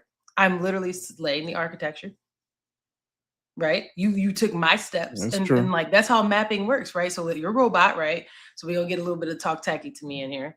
When you buy your robot and you set up in your house, a robot doesn't know where anything is. It goes around and it makes based on the steps where things are in your house. It bumps into stuff and whatever, and then you approve where it went. When it's applied to a big space, usually a human still taking and approving and mapping these things. If I'm the brain that helped make sure you mapped it because the robot wouldn't have been able to do all these things, you would not be efficient if it were not for me, would be my argument. And Wow. so I'm just saying, if it were me, if there was a chance, and I think that the Yeah. people should push for something like But this because we got 10 Jim years Jones to done know. Spotified the damn AI process. And I think that people should consider that. Turned it into ASCAP. It's AI cap. So Yeah. wow. The thing is, Well, my I mean, thing is that's this, the way to get paid for your intellectual property, technically. and it is a company's intellectual property, but remember, intellectual property would never be intellect without you. They just got to put the stamp on what you thought. And so to me, I'm gonna leave this at that. Yes, these stocks will go up. Yes, but remember, you as a human, that is what makes humans great. Is that would not exist if it were not from you. So shout out to our people who do the manual labor. Shout out to y'all moving bricks, moving weight, moving cement, moving boxes, out here sitting here typing up all this code, checking all this stuff. Shout out to y'all for going to work every day. Because remember, without you, baby, that would not happen. And so I definitely think that we should come to our lawmakers and be like, yo, what can you do for me? How can we start getting money for y'all trying to replace us? Cool. I want 10 cents for every time I go around. I want 5 cents for every time I go around. You launch a new prototype on that, I need some money on that. Because now you stop my money from going. These are things that as a person, like I don't know the legality. Shout out to lawyers. Y'all can pull up, tell me how if this is possible, not possible. I'm not a lawyer, but I think that this might be worth looking into. That's just me. I ain't nobody, right? But I'm for the people. So that's my 2 cents on that, y'all. Y'all got any drip to put into that? Or I get kicked off YouTube? I ain't mad at nothing. I ain't mad at nothing you just said. Out of here. Yeah, I mean, it actually made it, I was gonna try to post a whole. No, I ain't mad at nothing she just said. Shit, let's get it. I want a quarter though. She want 10. I want a quarter. Well, I mean, the thing is that gotta start somewhere. Like I said, it's like Spotify, so it didn't end up being. If this was a feasible thing, it would be fractions of cents, right? And last add on that, like what you just said, when they scale it, right? So here's the thing, here's the real tea. Start off at 10 cents, but when I find out that you took my 10 cents and you took that and applied that to the world, baby, it's 50 cents now. Because you took this little bit that I had, I did this, and I did this. I can prove I did this, and now you ain't never gonna let me do this again. No, I need all. Or matter of fact, I don't even want 50 cents. Give me stock, give me this, give me that, give me whatever. Like, but you gonna give me something for my time? Because without me, this wouldn't happen. And if you look at these lawsuits, a lot of times too, that's what they be suing for. Without me, you would never be. No different in the music industry, right? Without my Pharrell, without that sound, baby, they wouldn't have known that it was Pharrell. They wouldn't have known it was backed by me. It wouldn't have been known when it's Moolah, baby. You wouldn't have knew it was Weezy on the track. Like that's that ammonia. That's that ammonia talk there. That's strong there, sis. Damn, I'm ready to go back to the streets. Lawyers dropping the chat. I had somebody pull up talking about we need to have employee law. Listen, I'm no lawyer. I ain't nobody, but lawyers, please feel free to drop some drip in the comments. Let me know, is this even impossible? It might not be. Intellectual property lawyers, there's different types of law. I mean, you would be setting a precedent for those who But then that means that code then would have that type of. I'm on proxy. wax bringing it up first though, baby. I want my royalties and my residuals too if you win. Ow. I ain't mad at a good trendsetter. I just want Joe in. says moving bricks will get you 20 to life, dog. Listen, I meant literally bricks, like not drugs. My goodness, or rugs. I'm sorry, we're gonna get in trouble for that. I meant literally like physical bricks, like trade bricks, like brick house. I'm sorry. We gotta recalibrate. So the I've thinking. heard. Moving bricks of that Nvidia stock may give you 20 million for life. That's the kind of thinking we gotta have now. It ain't talking about jail time. We talking about bank time. Run me mine. That's what we talking about. That's what he meant to say. That's the point he was trying to get to. Shit, we gonna get this money. Physical bricks. I need 20 million. I need 20 million a month for life. If this scaled the way y'all think it's about to scale, let me eat the way everybody else eating. You guys got fat while everybody starved. It's my turn. It's my turn. It's my turn. Yeah, it's my turn. Well, that was all I have on that. Do y'all want to go into rewind and rethink? Because we about to get some. So I'm a little bit lighter and a little less heavy. Yes, I am. No, we can keep it. We keep it moving like a drive-by. Can I? Wow, I thought allegedly. I've heard. You know it's not the one, y'all. So you drove. I know. Oh wow, what is this? So this is am I an a-hole? This already looks like it's about to be some bullshit. Whatever this. We got two of them. We'll make it quick because whoever they may be. It is getting late. Right. They are actually pretty funny. They is who? Comfort Level Podcast. We've did one from them before. I like them. They're cool. So let's hear So my 29 female husband, 31 male, got a paternity test on our daughter, 5 female, and it came back negative. But I never cheated. Now he thinks our relationship is a lie and wants a divorce. What do I do? I don't know how it happened, and I haven't been able to stop crying all day. I never cheated. I love my husband. We've been together since college, and he's the love of my life. He's handsome and kind. Okay, so I'm gonna go ahead and skip this whoop-de-whoop. So she said, I ain't never cheat on her. I promise y'all, like I did not. I love this man. And, you know, I don't understand how this came back negative. I've been basically trying to convince him that this is a false negative. Like, this has got to be your baby, okay? So people wrote in and gave her some advice on their side, what they think. I'm scared that I won't be able to convince him. I just want our family to go back to normal. How can I be a good wife and support his needs while proving my innocence? Update. Hi, everyone. First off, I wanted to thank everyone who reached out. So what do y'all think so far before we get into what this? college did she go to? Bed. Oh my. She said she had only been with 3 people in her whole life. And she said the other 2 were way before him, and they had been married, she said, and they were trying for this baby. So it's not like she was out there, like this was them trying to get this baby. Okay. Y'all ready for this? There's a reason why this is on Rewind and Rethink. All right. Yeah, I got My original post got so much attention. It was hard to get everything, but I ended up making a list of plans and tests I wanted to get done. My husband was understandably distrustful of me for a while, but he apologized for the way he acted, which I didn't need, and said that he wouldn't try to kick me out of our home. He did say, though, that if every test came back and I cheated, then he was going to go scorched earth. Drop some drip in the comments. Y'all agree with my guy? Said that I'm going back to bed, and I'm going to enroll, and I'm going to go to the frat house. Yep. All right. Y'all ready? Here we go. We did a few tests, blood paternity tests for him, me, and our daughter. And we had an appointment with a chimerism specialist coming up, but that got canceled because, well, some of you guessed it, but my daughter is not biologically mine either. Oh, hey, y'all! I do not know how this happened, but a police officer came to our house and took our statements, and we're suing the hospital where I gave birth. I don't know what happened to my baby, and that is terrifying. I have my husband's back, but my whole world was still upended, and I just wish he'd never taken the stupid test. This is in Rewind Rethink for a minute. Wow, Yeah, y'all thought that was y'all thought that was gonna be a little whoopie or to whoop. a kid to the kid 35 and you need a kidney or you need a blood transfusion.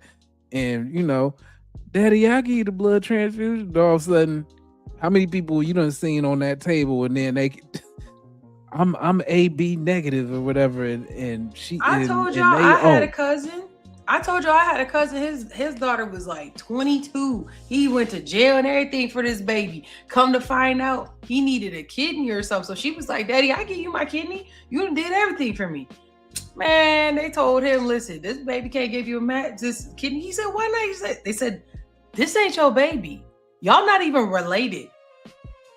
This man been in jail, paid child support, all that. And the only reason why he found out is because the kid was trying to get that man a kidney. Trying to help out. So it happens all the time. I'm like, who goes through all of that and don't go get tested? If you about to take me to child support hell and all of that, I'm going to get tested. Let's go get tested. Let's make sure if she mine. Just to make But some sure. of them states, they together. don't care. You married, they your baby. So we talked about with that Brett Fairley thing. Remember, shout out to Brett Fairley. He's still in jail. Feed them till they look like you. I hope he's still ain't in jail. He's still in jail. Brett Fairley's still in jail. But here's my thing: the rewind and rethink, accountability, and we talked about people not doing their job. That's somebody not doing their job. Some states do. Yes, that. and they do need the paternity test. To me, they need to offer paternity tests in the hospital at birth. Period. Not you set up to go to the county. No. You need to have that in there at birth and offer it. I'm okay. You know what? One thing with my tax dollars, I don't mind that. Offer it to them. Offer it to them. Now, if you want to know why they don't do that, because if it's a for show baby and it's not your baby, it's the state's baby that they're gonna have to pay for. So they rather try to put it back on the dude until whether it's a maybe or not. As long as you sign up for it, saying that I take responsibility, like good. Yeah. No, here's my thing. Why do we? But the thing is, why do we even care? Oh, well, we want somebody to take. If they want any kind of assistance, they still gotta tell you who the daddy is. So, and they know who the daddy is. But I can fake that. No, like you should not even be able. You should not even be able to do that unless you can prove that you're married and they took this kid on. It's literally their biological baby. They did that. You know what I'm saying? Like adopted. 99 times. Like no, like you should have to prove that biologically it's your baby, or you were married. Then yeah, that's your baby. Like that. Then that yeah, or you adopted the kid. Like yeah, those scenarios. That yes, that's your baby. It's not biologically your baby, but you accepted the baby. That's different. But no, they need to have it in the hospital at birth. Period. You can't get no assistance, baby, until you figure out who this daddy is. But in this case, I'm gonna be real with you. If I was her, I'd be like, test me too. So I'm with her. You did get tested. How does not his baby? I'm just saying, like, I'm with her. I would have did that too. Especially if it was in the hospital, not his baby. I'd be like, here, hit that arm, baby. It's good. I bang right there. I just hate that whole I spent the day crying shit. You should have instantly been like, oh, come on. We both going in to get tested. Instantly. I know me and I know what I've been doing, and I know that I ain't been with nobody else. Let's go in here and both get tested. Let's get this out the way. That's crazy though. But why did he go get tested in the first place? I can't remember why he did in the first place. Was it like a 23andMe type of thing? No, it wasn't. It was probably no, one he Amazon did. I don't tests. know if I think he looked like at $89.99. Shit, let me get one. No, I think the baby didn't look like him. He picked that baby up like, this ain't my damn baby. So Jocelyn Drip in the comments. Here's my thing about legislation. I think that a lot of these hospitals, they make them in room them. So like they don't take the baby out no more. Like your baby is with you all the time. So I think that's reducing it. But yeah, they should sue the hospital. How did this even happen? Because they're supposed to put a thing on the baby right then. So how the baby's bandage and whatever thing got mixed up? How? I guess maybe when they give him a bath, maybe? I'm trying to figure out how that's even possible. Where's my damn baby? That's sad. If this ain't my baby, I'ma love the baby. We gonna keep the baby. And now this your baby. But where's my original baby? With some other family, probably with a Chinese family or something. They looking like they getting tested too. Cause they like, wait a minute, the nose. He looked like that damn plain dang. Speaking of looking, we gonna go into our next one, y'all. Y'all hear about JP Morgan Chase? So let's do another rewind thing before we move on, because we're talking about men's rights a little bit. Homie here, I gotta remember what his name is, but he is suing JP Morgan Chase because he was considered an ex. Well, I don't even know if we can say that thing. He's being used for activities that he did not want to partake in per se. And so let's go ahead and she tried to take his man meat. She ain't try. So this is him. This is her, the man that she had been messed with. So she's an executive, and she basically was telling him, like, you about to do this now, baby. When I ain't saying you gonna do it, you're gonna do it now. And so he's basically saying she would pull up on him, threaten his job, tell him he gonna do it to her now. And allegedly he faked that his father died so he could take 3 months off to do acts with her. Drop some drip in the comments. Do y'all think that men can be harassed like this? Yeah. You don't think there's nothing he could have did to stop her from taking his thing? Yeah, roll it back.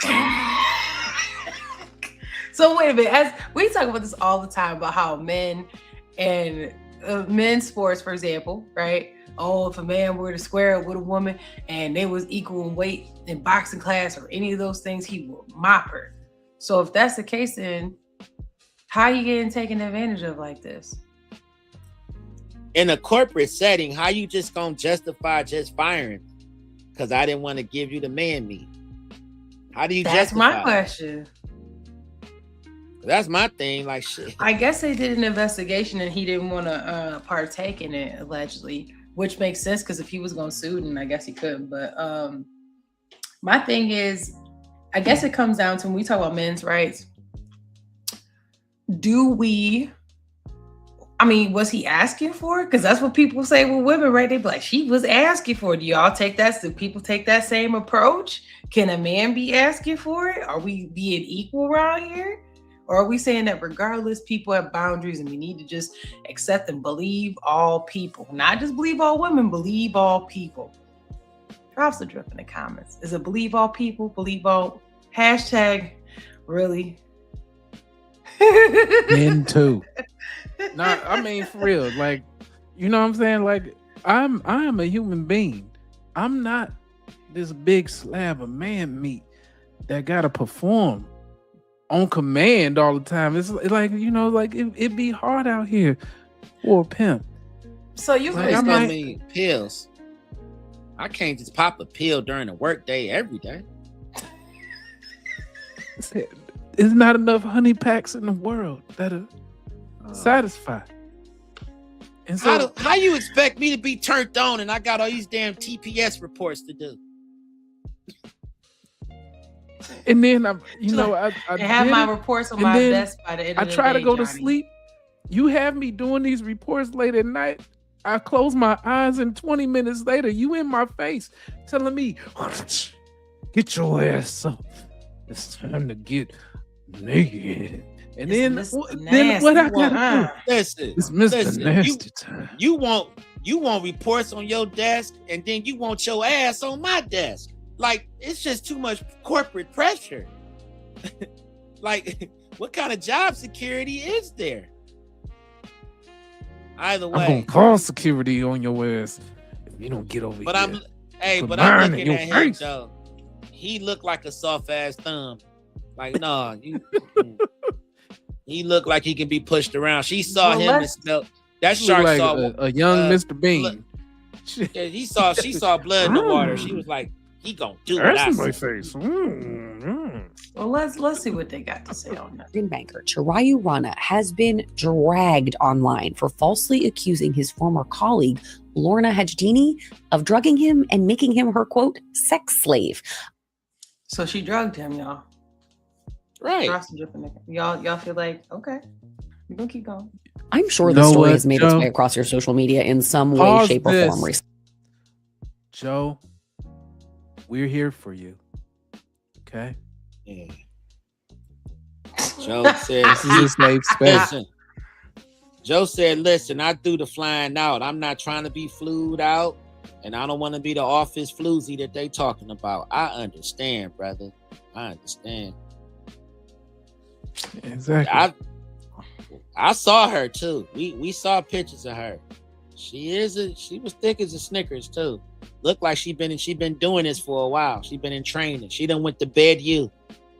Wow. Filing, one alleged witness who appears to be a family friend of Rana says he was staying at an apartment while visiting New York City and was woken up by Hajjini's drunken antics. Joe brings up a good point. He says, I'm not going to lie. It just sounds like a great weekend from this lady. Yeah, weekend. I don't want to have to do this on command. Every day. And then every it's day. a thin line. Every day. You know what it is when I'm talking to you? Yeah. And all that. The club shouldn't have to go up on every Tuesday. That's all I'm saying. Like, I got to perform throughout. I got my job, and then I got my job. Like, it's too much. I'm overtime and underpaid and overly late. Is he married? Like, yeah, like this is enough. And then he got to go home and then not tell his wife what's going on. Right. Well, they're going to give you a scenario. This is what everybody else sees. He said, shit, command me. See? So look, here, she's going to get into a story of what. So this will be the last part. She's going to get into a story of something that happened. And I want JP Morgan. I'm going to chase that. I want to know, do y'all think that this is overtime? There needs to be men reform with this, or do you think that he just didn't stand up for himself? Let me know what y'all think. First of all, that's not woken up happening. by Hajjini's drunken antics in the middle of the night. The witness even claims she invited him to join in on a threesome. Now, after he refused, the witness says Hajjini returned to the bedroom, but he then heard Rana pleading, quote, no, you have to leave. I'm not going to do this. Please stop. Also in the suit, another anonymous witness. This one, seemingly the owner of an apartment where some of this allegedly took place, claims that he saw Hajjini kissing Rana's neck on the street sometime during the summer of 2024. Now, before you take all of this as gospel, it's worth noting that Rana has a history of fudging facts. The Post can exclusively report that Rana lied to his bosses about his father dying so he could collect nearly 3 months of paid leave. And he apparently used that time off to prepare the initial lawsuit against Hajjini and JP Morgan while he was away. To be perfectly clear here, his father is alive and well. How am I so sure? The Post spoke to him. But in December of 2024, Rana told his bosses he needed to be with his family following his father's untimely death. Now, he managed to cobble together a variety of paid leave days, including 5 days of bereavement to do it. When the Post spoke with Rana's father and asked him about his son's legal battles with the big bank, he said, quote, I don't know anything about it. He didn't talk with us or anything. He's my son. He's a good guy. And he might be talking about his stepdaddy. Shit. Right. His father-in-law. Really? Yeah. Don't be doing my man like that. We support you. I'm with Thumb. Thumb got a point. Thumb shouldn't have been a piece of meat. Listen. So as men, do you think that there needs to be men reform? It's soft as wet. Sharp. Do y'all think that there needs to be men reform, that there needs to be some type of legislation to protect men at the same level that, basically like you said, like a men too? Or do you think that, he didn't follow protocol? 'Cause I'll give my 2 cents. I think he didn't follow protocol. I think he was supposed to report her. First of all, document her and put her on the books. He should have at least had that, because he could have maybe even stopped her, like, I don't like this. He make that known. I understand that she can kill his reputation and all those things, but it looks suspect that he didn't do anything. And all of a sudden he pulling up with a lawsuit. As a dude, I would imagine he's been seen kissing on her or doing any of those things, even if it was possibly coercion. But if we live in a society where men are considered to be hunters, right?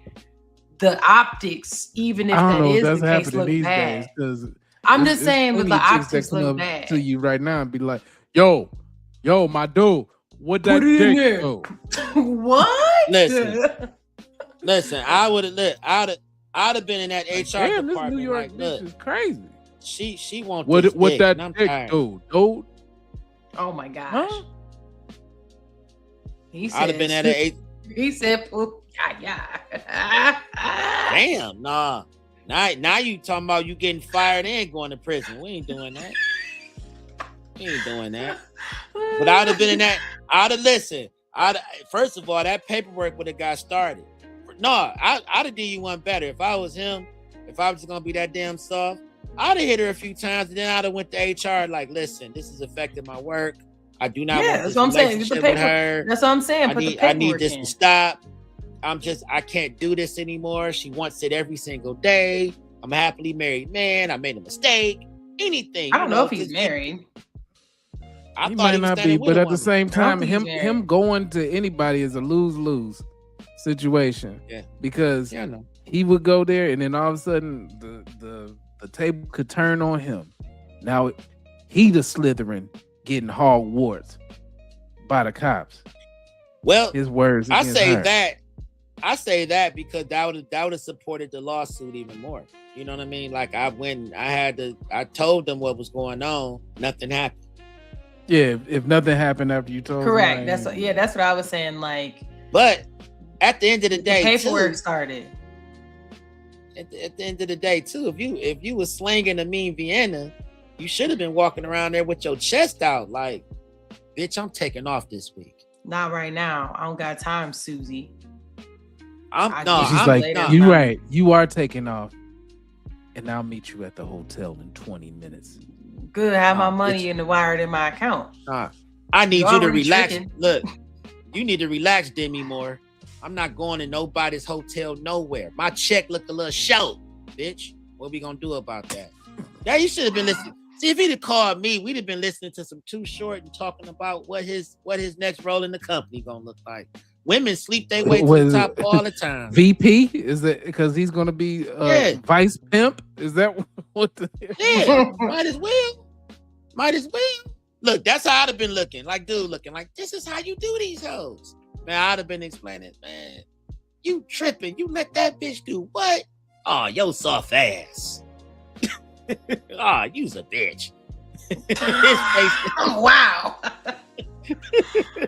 You let her put a leash around your neck and walk you around the Hilton Hotel as her pet? You's a bitch. No, I'd have been That's why I said at some point, I would have had to flip it. You know, don't be what that bang, bang, bang. Like I'd have had to flip that roll around. Like if I'm just gonna participate in it. I'm just saying he didn't take some of these steps. And the workforce, y'all, is tight. Things are changing, rules are changing. So that's all I'm saying with that. Y'all got anything else what y'all want to add before I go on to the next one? Nah, he's a bitch. This is our last drip we gonna get into this is that drip we gonna end with. We talked a lot about the economy. We talked about how people are treated. We talked about we've talked about the workforce. And now people like 2 week what? 2 week nah. 2 week nah. To summarize some of this video, this guy here used to be very advocating for you should give 2 weeks notice, professional and so forth. And now you're like, nah, because guess what? When they bring you in the room, they call you, email you, whatever impersonable thing, walk you out, they don't give you 2 weeks. They don't give you no time. They just say, go ahead and leave.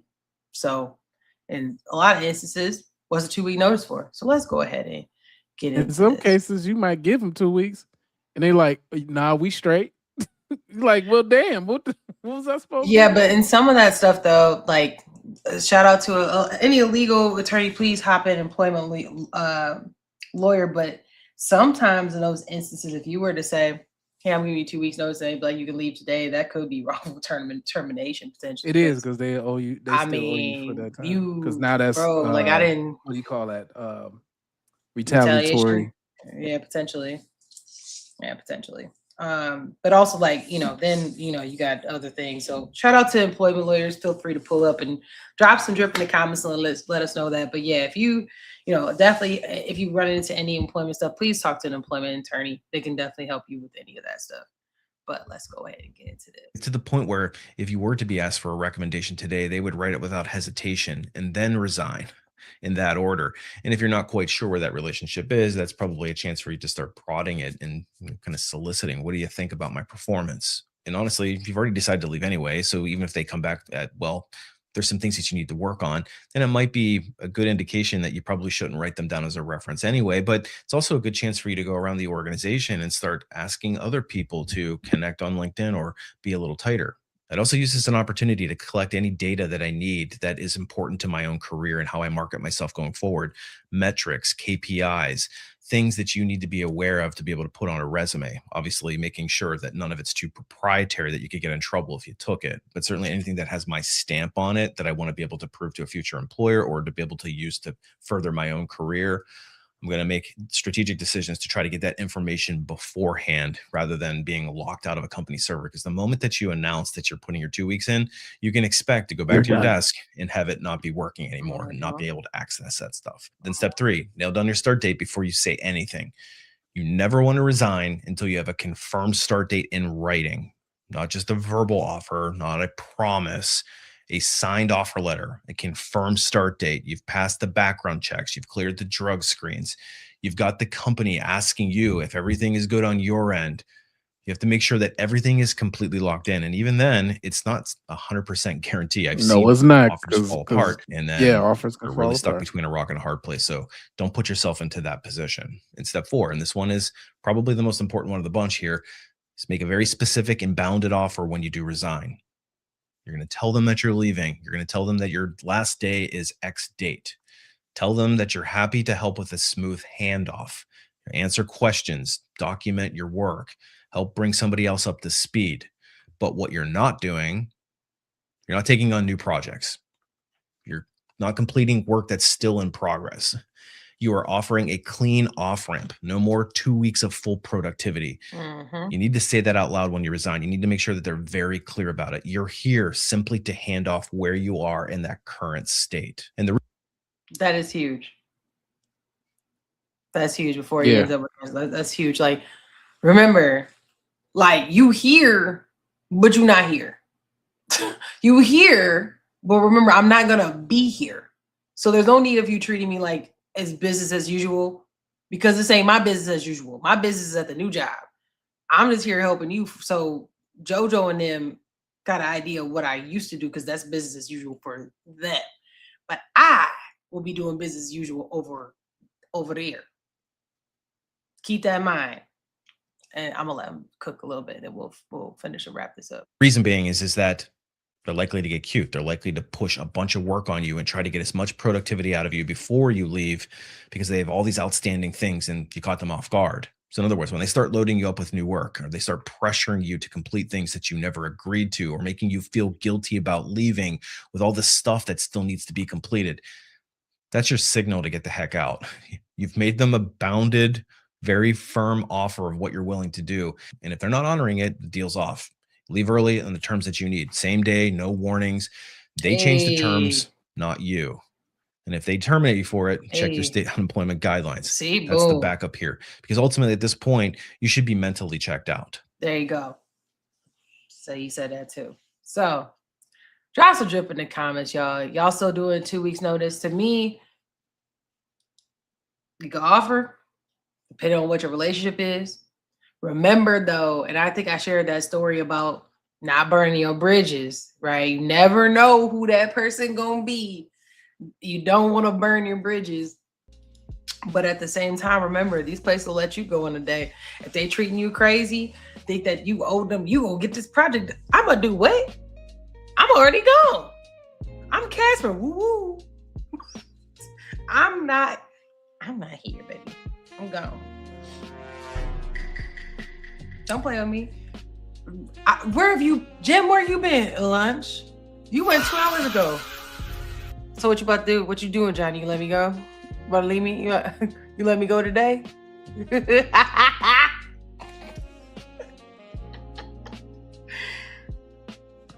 Is the issue? Is there a problem? I'm gone. They want I mean, me to I've stop.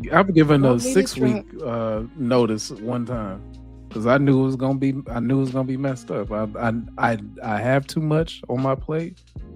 I even helped with somebody to replace me because I'm not coming back. Okay, So, flex. Here's your 6.5 week notice. Are you sure that you need that long? I'm sure that you need that long.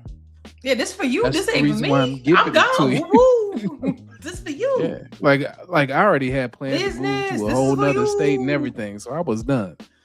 I was ready to go to some sunshine and everything else. So when I positioned that, it was because we were in the middle of some major projects.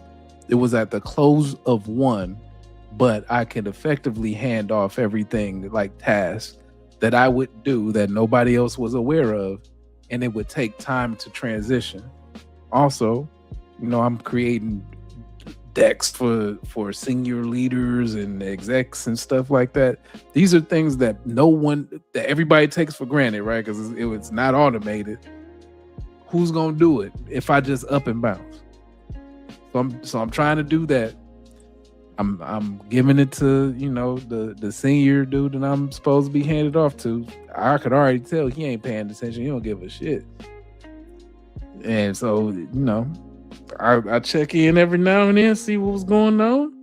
None of that stuff is getting done. But what usually happens when it's like that, they'll just say, such and such left, and it was because they were shitty, and all of it fell apart. Like it couldn't be like that. It couldn't be that. If I was there, it wouldn't have been like that. But all of a sudden, I leave. You get to blame me for the bullshit. No, that means that I'm the person that kept it together. People have their excuses and the things that they like to do. Unfortunate. Accountability. Keep it, hold it dear. Take responsibility for yourself, for your actions. And when you go over here trying to blame people and that's kind of like on the political side of things, where this administration, I don't give a damn about none of that. Like, you're here because they fucked up. Now, what are you gonna do? That's it. Stop telling me about what somebody else did. I don't want to hear that. That's some baby shit. That's some kid shit. What are we doing now?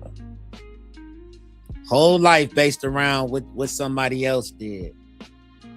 False information. I don't know you're racing. I'm at the finish line with the flag waving. Come on. There you go. That's it. I'm in the hall already, on the wall already. I'm a work hard. I'm a Warhol already. It's over with. I'm done. I'm being nice even staying here these 2 weeks. I'm doing you a favor. Because I could be at the house with my damn feet up watching TV, hugging my wife and seeing my kids every morning. But I'm here trying to help you guys with this important transition because I know I am a one of one in your organization. And you didn't see it that way. You didn't appreciate me in the same vein as you should have, but you really are once that void needs to be filled. So let me help you guys with this transition. You don't know it yet, and that's part of the reason why I'm leaving, because you didn't know it then. So let me show y'all what it is that I was doing that you might not even took notice.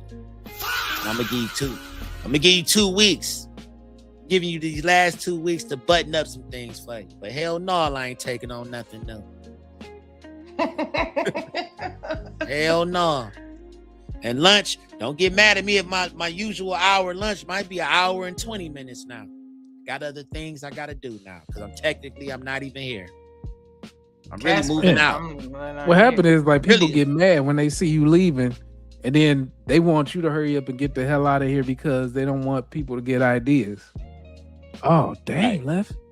Shit. What's that market looking like? Where you go? And you got people, where you going to? Where you going to, Plain Dane? Do they got any yesterday? They don't want it to lead to a staph infection, as I like to call it. Everybody on staff like, what the fuck? You been here for... Wait a minute, you what? Shit. Now everybody all nervous. That's what happens. And usually, in certain in certain corporate environments, there is no real announcement at times unless you someone in leadership that you're leaving. They name just get taken out the group chat and everybody like, right? You get hit with a billion questions. Some damn Lord of the Flies shit, or like where you don't speak their names when they people were here. You talk to them every day, and then you supposed to just pretend like they don't exist when they shall don't. not be. Yeah, he or she shall not be mentioned anymore. It's just that quiet transition. You like, damn, why they name get? Oh shit! Did they quit? Did they get fired? What happened? And a lot of times they teams chat just be disappearing. You go to look them up, got that gray X next to them and shit. You like, damn. Yeah. What happened to Susie? Shit, I thought she was coming back. You told me she I'm had already a report for me and home. shit. I was waiting. Who the hell? But am I the thing gonna talk is, to? it be the same people that folks already like in those situations. It be the same people that you already looking at what they doing, and you like, I don't know how the hell he's still here or how the hell she's still here.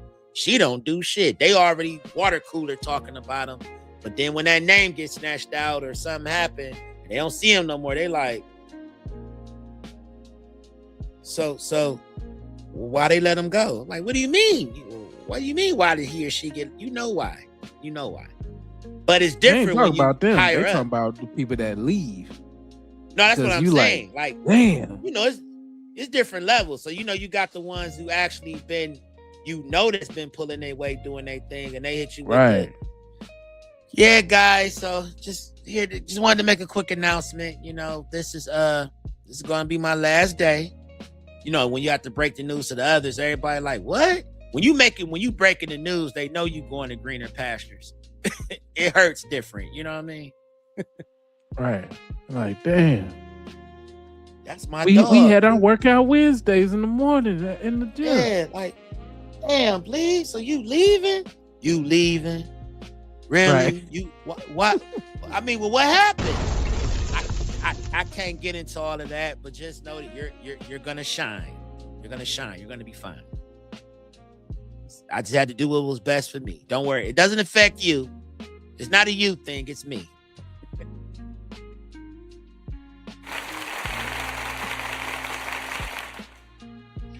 Well, y'all, that is the show we got for y'all today. We definitely went way longer than I anticipated us going, but we appreciate y'all dripping with us. Hopefully gave y'all some more confidence as you go into this next week.